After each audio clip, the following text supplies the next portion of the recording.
welcome to the DAMA Ignite Day! It's a grueling formula tonight. We have 8 brave speakers, and we have a very strict format. Each speaker gets exactly 5 minutes. Each speaker has to use exactly 20 slides.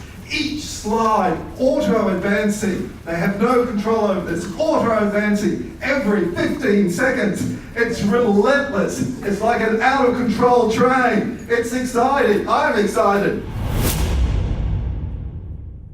5, 4, 3, 2, 1. So, a Babel fish is a small, yellow, leech-like and probably the oddest thing in the universe. It absorbs unconscious mental frequencies from brainwave energy, and the practical upshot is if you put a Babel fish in your ear, you can hear anything in any form of language.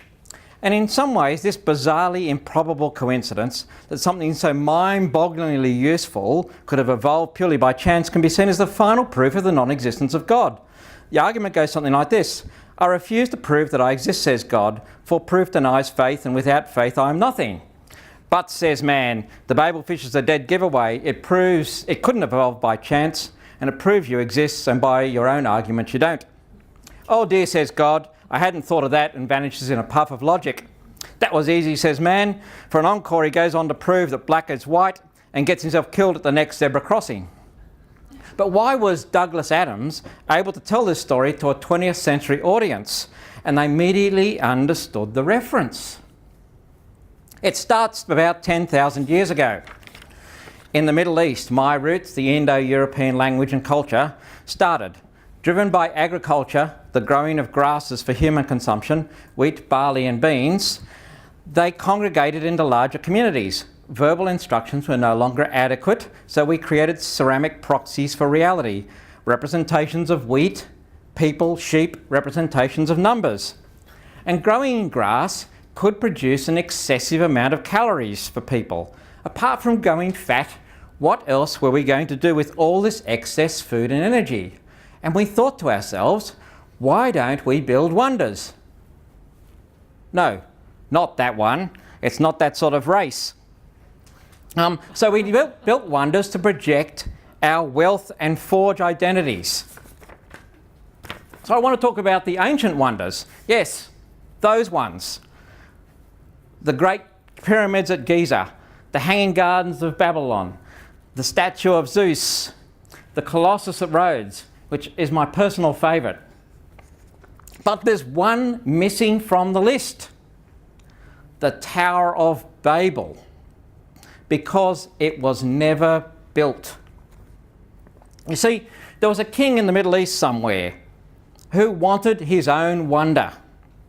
Everyone else has one. I want to build my wonder, and I need great technology. We need to unlock the value of all this wealth that we have. We need the finest architecture. You need to be able to grasp and imagine things from the air and project them onto a canvas. The eye must perceive elegance, the body must perceive utility, and the spirit must be lifted high. You see, the king had architecture figured out. The king needed the finest engineering, working with real materials, the ideas and concepts to be buildable and resilient, the integration of parts and the making of the whole tower. The king had that figured out as well. The finest construction, the technologies to manage materials, sourcing, cutting, transportation, movement on site. They had to be arranged and connected. The king had that figured out. The finest textiles and coverings, things of beauty and softness, things to capture people and enclose them in safety, things to inspire and caress. The king had that figured out. And lastly, the finest processing and clerical operations. We need to process orders, issue instructions, manage the workforce really well. Brilliant technology was invented to enable us to control workforces. You see, the king had that figured out as well.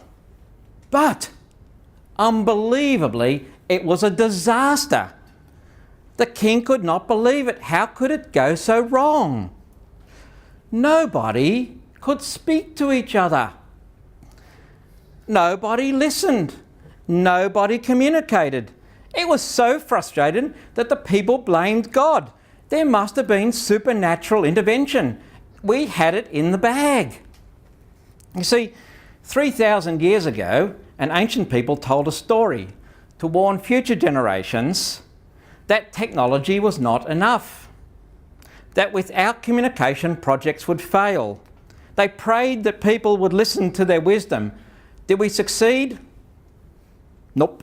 Still learning, still relearning, still relearning. You can pick the historians and the people that understand our myths and fables and stories. They're in a fetal position behind the couch, hoping the world will learn. Lloyd Robinson!